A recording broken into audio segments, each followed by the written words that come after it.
जय श्री कृष्णा। राधे राधे। मित्रों, जिसने गीता जी को नहीं जाना उसका जीवन व्यर्थ है। तो आपके व्यस्त जीवन में आपके पास गीता जी के अध्ययन का समय ही कहाँ है। आपकी समस्या के समाधान के लिए प्रातःकाल क्रमानुसार गीता जी के एक श्लोक का वीडियो लाया जाता है। केवल 5 से 8 मिनट प्रतिदिन हमारा वीडियो देखकर आप संपूर्ण गीता का अध्ययन कर सकते हैं। हमारे चैनल श्री कृष्णा सरमन को सब्सक्राइब करें। मित्रों, कीजिए अपने दिन की शुरुआत भगवत गीता जी के एक श्लोक के साथ। मित्रों, हमने आपको पिछले से पिछले श्लोक में बताने का प्रयास किया था कि गीता महात्म्य में बताया गया है कि हमें गीता जी क्यों पढ़नी चाहिए। तो उसी संदर्भ में आज मैं पुनः गीता महात्म्य में लिखी गई बात जो है वो आपको बताने का प्रयास करूँगा। गीता महात्म्य में इस तरीके से लिखा हुआ है कि श्लोक इस प्रकार से है। गीता सुगीता कर्तव्य किमन्यै शास्त्र विस्तरैः या स्वयं पद्मनाभस्य मुखपद्माद्विनिसृता। चूँकि भगवत गीता भगवान के मुख से निकली है, अतएव किसी अन्य वैदिक साहित्य को पढ़ने की आवश्यकता नहीं रहती। उसे केवल भगवत गीता को ही ध्यानपूर्वक तथा मनोयोग से श्रवण तथा पठन करना चाहिए। वर्तमान युग में लोग सांसारिक कार्यों में इतने व्यस्त हैं कि उनके लिए समस्त वैदिक साहित्य का अध्ययन कर पाना संभव नहीं है, परंतु इसकी आवश्यकता भी नहीं है। केवल एक पुस्तक भगवत गीता ही पर्याप्त है, क्योंकि ये समस्त वैदिक ग्रंथों का सार है और इसका प्रवचन भगवान ने स्वयं किया है। दोस्तों, आज हम गीता जी के द्वितीय अध्याय सांख्य योग, जिसको गीता का सार भी कहा जाता है, के 67वें श्लोक का शुद्ध उच्चारण करेंगे और उसके अर्थ को समझने का प्रयास करेंगे। दोस्तों, 67वें श्लोक को हम 4 चरणों में बांटेंगे। पहले चरण वाइज शुद्ध उच्चारण करने का प्रयास करेंगे, उसके बाद पूरा श्लोक पढ़ेंगे। पहला चरण इस प्रकार से है। इंद्रियाणां हि चरतां। दूसरा चरण यन्मनोनुविधीयते। तीसरा चरण तदस्य हरति प्रज्ञां। चौथा चरण वायुर्नावमिवाम्भसि। पूरा श्लोक पढ़ेंगे। इंद्रियाणां हि चरतां यन्मनोनुविधीयते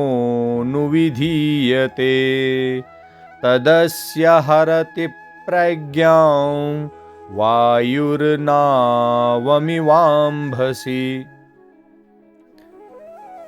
इसका भावार्थ इस प्रकार से है।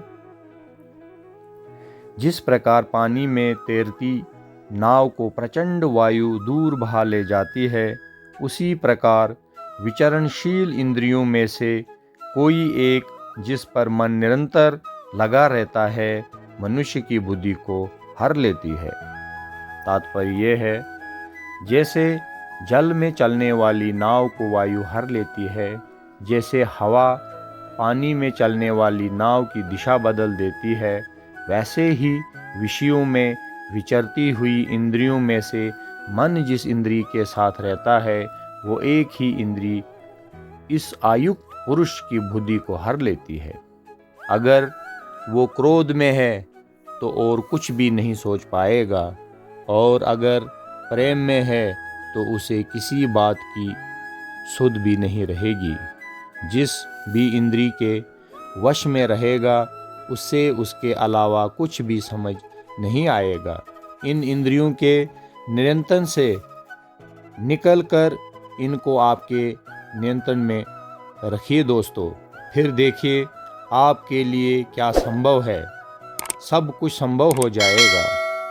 मित्रों, अपने अपने विषयों में विचरती हुई इंद्रियों में से एक ही इंद्री जिस मन को अपना अनुगामी बना लेती है, वो अकेला मन जल में नौका की वायु की तरह उसकी बुद्धि को हर लेता है।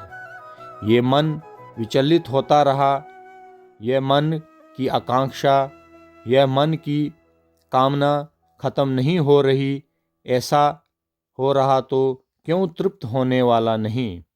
थोड़ी देर के लिए तृप्त होगा, फिर याद आएगा, फिर वही चीज़ करेगा, फिर वही गंदी नाली में डूबेगा। बाहर लाना है दोस्तों अपने आप को परमात्मा के साथ में, शुद्धता के साथ में।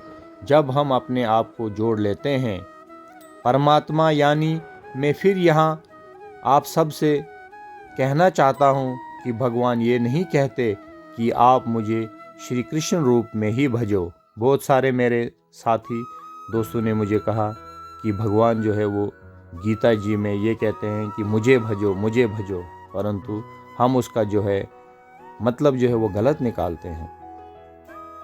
कहीं भी ऐसा नहीं कहा गया है, मुझे भजो कह रहे हैं। क्योंकि दोस्तों इसलिए वहाँ गीता जी में मुझे भजो कहा जा रहा है, क्योंकि जब भी भगवान बोलते हैं, जब भी श्री कृष्ण बोल रहे हैं, तो उससे पहले भगवानुवाच लिखा गया है। इसलिए मुझे भजो ऐसा शब्द जो है, शब्द का प्रयोग किया जाता है। कृष्ण उवाच नहीं है। अगर कृष्ण उवाच होता तो फिर भगवानुवाच नहीं लिखा जाता। पूरे महाभारत में वासुदेव उवाच आया है, लेकिन गीता जी जब शुरू होती है तो भगवानुवाच हो गया।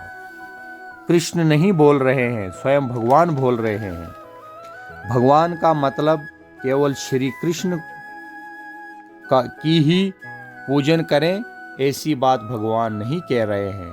वो तो आपकी मर्जी, आप भगवान को जिस रूप में भजो।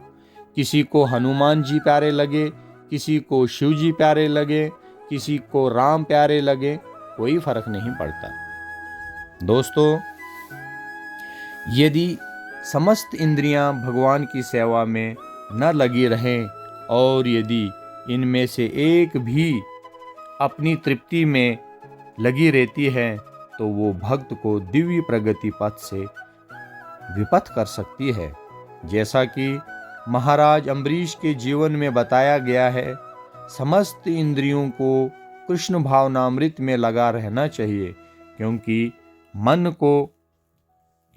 को वश में करने की यही सही एवं सरल विधि है। मित्रों, नाव के नाविक की मृत्यु अगर हो गई और उसके पाल खुले हों, तब वो नाव पूरी तरह उन्मत्त तूफानों और उद्दाम तरंगों की दया पर आश्रित होगी। विक्षुब्ध तरंगों के भयंकर थपेड़ों से इधर उधर भटकती हुई वो लक्ष्य को प्राप्त किए बिना बीच में ही नष्ट हो जाएगी। इसी प्रकार भगवान श्री कृष्ण बता रहे हैं कि संयम रहित पुरुष की इंद्रियां भी विषयों में विचरण करती हुई मन को वासनाओं की अंधी आंधी में भटकाकर विनष्ट कर देती हैं। अतः यदि मनुष्य अर्थपूर्ण जीवन जीना चाहता है तो उसे अपनी इंद्रियों को अपने वश में रखने का सतत प्रयत्न करते रहना चाहिए।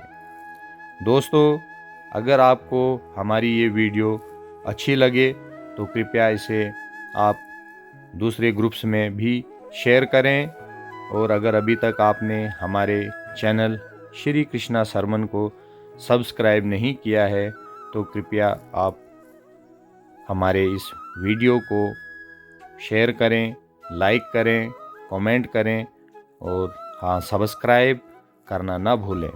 जय श्री कृष्णा। राधे राधे।